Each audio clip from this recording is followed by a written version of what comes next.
ঘুরতে গিয়েছিলাম, যে আমাদের ভাই রবিন ভাইয়ের সাথে দেখা হয়ে গেল। রবিন ভাইকে নিয়ে একটা ভিডিও বানিয়ে ফেললাম।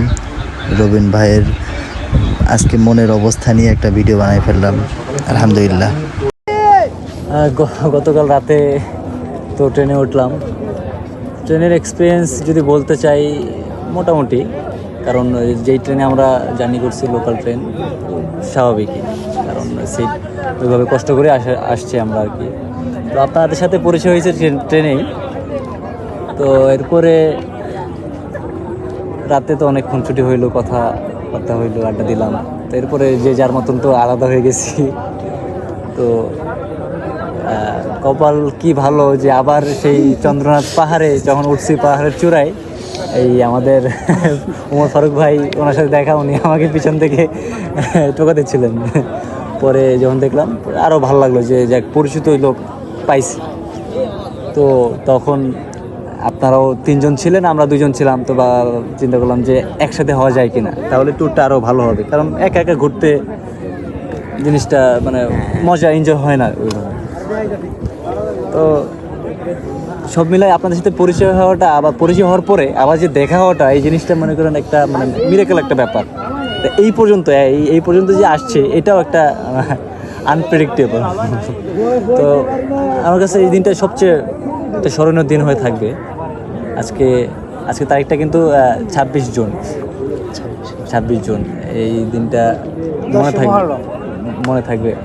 আসলে আরবি বা বলেন আর বা বাংলাই বলেন, আমার সাল বা সন হিজরি এত বলতে হয় না। কিছু কিছু দিন, কিছু সময়, কিছু মুহূর্ত মানুষের জীবনে যখন আবার দ্বিতীয়বার আসে, সে পূর্বেরটা ফেরত পেতে চায়। অবশ্যই হয়তো আমরা চাইবো। এখন চাইলেই কিন্তু মানে ওই চাইবো পর্যন্ত থাকা যাবে না। আমরা যদি ইচ্ছা করি, তাহলে কিন্তু আবারও এই দিনটা আমরা পুনরাবৃত্তি করতে পারি, চাইলেই কিন্তু সম্ভব। তো ইনশাল্লাহ আমি আবার করবো যে আপনাদের প্রতি, যে আপনারা যদি আবার একটা ট্যুর প্ল্যান করেন, হয়তো চট্টগ্রাম না, অন্য কোথাও যাবো, কোথাও দুনিয়ার অন্য কোনো জিনিস উপভোগ করার জন্য, আল্লাহর সৃষ্টি দেখার জন্য যাব, হয়তো আবারও একসাথে ট্যুরে যাবো। তো আমার আজকে সব মিলে আজকে দিনটা খুবই ভালো লাগছে, খুবই একটা আনন্দদায়ক একটা দিন ছিল। আপনাদের কেমন লাগলো আমাকে, বিশেষ করে আমার সাথে যে চলাফেরা, খানা দানা, আড্ডা, কথাবার্তা একটু যদি বলতেন। আসলে শুনেছি যে ওই মানুষগুলোর সাথে দুনিয়াতে দেখা হয় যাদের সাথে তারা ঊর্ধ্ব জগতে চীনা বরাবর বসেছিল। তো আমারও মনে হচ্ছে যে আজকের আমাদের এই দেখাটা মনে হয় পূর্বের দেখার পুনরাবৃত্তি।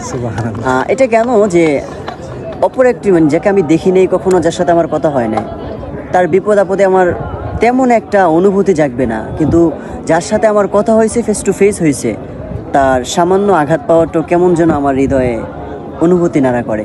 তো সেই জায়গা থেকে বলতে গেলে এই এখন থেকে নিয়ে যতদিন আমি আপনাকে চিনবো বা আপনার সাথে আমার কথন হবে, ততদিনের মধ্যে আপনার একটু অনুভূতিটা হয়তো বা আমার মাঝেও কাজ করবে। ভালো লাগছে, থ্যাংক ইউ ভাই। আসলে এগুলাই রেখে দাও, একটু যাই, সময় তো নাই, ইনশাআল্লাহ দেখা হবে।